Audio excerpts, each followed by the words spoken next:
perang binigay ni Kalingap Rab kay Carla. Ginastos? Ano nga ba ang ginawa ni Carla sa pera na binigay sa kanya ni Kalingap Rab?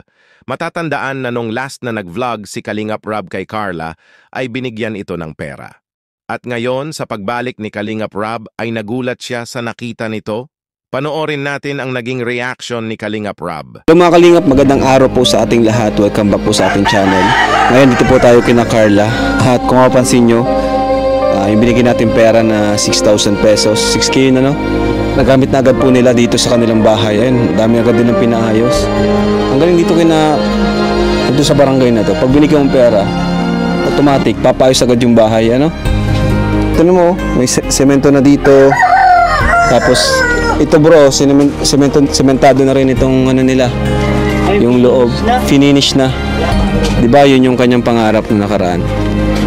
Yung pangarap niya nakaraan, ma-finish tong bahay.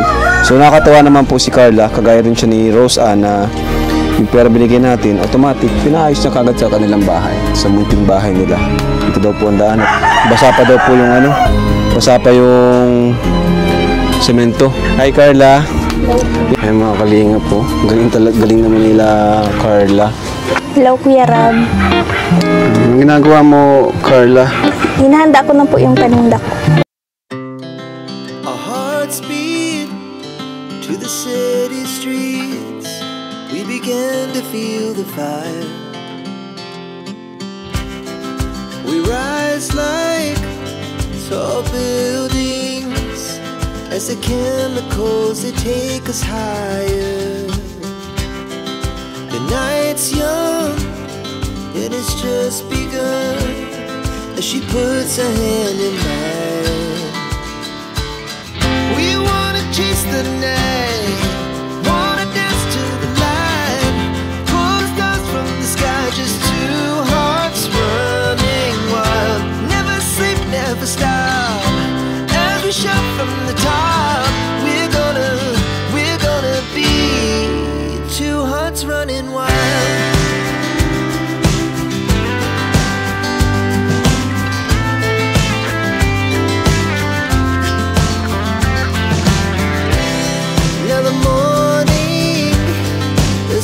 Afternoon, we lay awake in bed. The laugh so loud as the hours pass. We're gonna do it all again. We wanna chase the night, wanna dance to the light, pull the stars from the sky, just two hearts running wild. Never sleep, never stop. Shout from the top, we're gonna be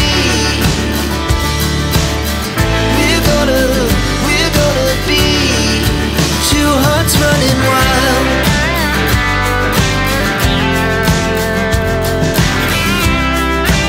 Po, sa mga katulad kong estudyante, tiyaga lang. Hindi naman sa lahat ng oras palagi tayong nasa baba. Kailangan lang natin manalig din sa Diyos, tapos sipag lang, tapos tiyaga para matupad mo yung pangarap mo. Bibi, halika, dali, pasok. Bibi, halika, dali. Pakilala kita kay Kuya Rab, dali. Na, Bibi. Kalingap mga kaagapay, napanood nga po natin yung naging reaction ni Kalingap Rab. At talaga namang natuwa siya. Oo, di ba? And natuwa siya kasi nga nakita niya na binili na pala ng semento at saka plywood nila Carla yung binigay niyang pera nung nakaraan na vlog po nila. So nakakatuwa na makita yung ganyan, yung tinutulungan po natin na talagang ginagamit din talaga sa kumbaga bagay na makakatulong sa kanila o ikakabuti nila, di ba? Kasi guys, ako bilang isang siyempre naging charity vlogger din po ako, and may mga tinulungan ako na masasabi natin na hindi ko na binalikan kasi nga yung pagbalik mo yung dapat na yung tinulong mo sa kanya ay parang napunta sa wala dahil basta ayaw ko na lang pong banggitin. So, nakaka-disappoint yung ganon, di ba? And si Carla naman, nakita po natin na talagang yung binigay niyang pera ay napupunta po sa maganda. Opo. Hindi po nagagastos sa walang pakinabang sa kanila. Nakakatuwa yung ganyan na bata, nakakatuwa yung ganyang pag-iisip, nakakatuwang tulungan si Carla, 'di ba? Napaka-irresponsible,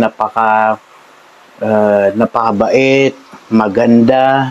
So parang grabe, nako, sana all know kung lahat ng kabataan ganyan mag-isip, ganyan ang ugali, ganyan kaganda, nako. Swerte lahat ng mga tao, no? So, yun nga po, nakakatuwa talaga tulungan si Carla. And syempre, alam nyo guys, kahit siguro hindi siya nakita ni Kalingap Rab, sa napanood ko habang sinusubay-subaybayan ko si Carla, kahit hindi siguro siya nahanap nila Kalingap Rab, alam nyo yung pakiramdam na nakikita mong magiging successful siya. Oo. Dahil sa kanyang ginagawa, pag walang pasok, tumutulong sa kanyang mamagulang, nagtitinda ng puto, kutsinta, para lang masabi na, kumbaga, para lang nakakatulong siya. At para din po sa kanyang pangangailangan sa school. So, napakaano ng ganyang pag-iisip, napapasiya, kumbaga, may diskarte. So, malayo ang mararating niya kahit na hindi po siya nakita ni Kalingap Rab. Oo, maniwala kayo sa akin, malayo yung mararating ng mga ganyang bata. Oo. Kasi, yung mga ganyan na bata na, kumbaga, malit pa lang, ay nakakapag-isip ng magtinda, paglaki niyan, umaasenso sa buhay. Oo. At kumbaga, yung desidido siya mapag-aral, mahanap ng way para mag-aral. Oo. Yan yung mga tao na, kumbaga, makikita mo na magiging successful. Kung hindi man makatapos, magiging successful sa business. Oo. Lahat ng nakita kong mga bata or nakilala ko na ganyan yung mindset, talagang nagiging successful. So, kudos to rin or thank you sa ating kay God na kahit papaano ay nag-cross ang landas nila ni Kalingap Rab. Siguro nga kumbaga naawa na sa kanya si God na kumbaga humanap na si God ng way na mag-cross ang landas nila ni Kalingap Rab para mapabilis yung nagumaan yung buhay nila Carla, 'di ba? Kasi hindi rin natin alam, baka sa susunod na mga araw ay marami ding pagsubok na dumaan sa kanya, kumbaga kung hindi pa siya nakita ni Kalingap Rab, then baka gumib up na siya sa buhay, 'di ba?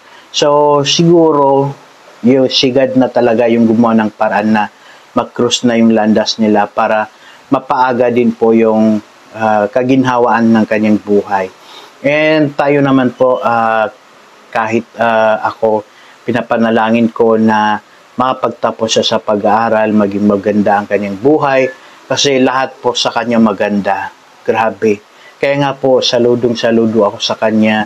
Hindi lang sa nagagandahan ako sa kanya, kundi pati yung mga pananaw niya sa buhay. Kita niyo po, dawi siya magsalita, napaka grabe. Alam mong may laman at alam mo talaga na may pinaghugutan siya, di ba? So nakakatawa po talaga. Kaya pag napapanood ko siya, nakikita ko siya, iba yung nararamdaman ko. Minsan naiiyak tayo, sumasakit yung dibdib natin, pero ngayon medyo natutuwa din tayo, kinikilig din. Pero sana, yun nga, sana maging successful na siya, makapagtapos ng pag-aaral. And yun nga po, na sana magkaroon din po sila ng magandang bahay, yan din yung pangarap natin sa kanya, di ba? So, yung mga Jumcart community, sa totoo lang nababasa ko may ginagawa na silang mga pinapakitang mga picture, tapos parang sana ganito yung bahay ni Carla, ganun.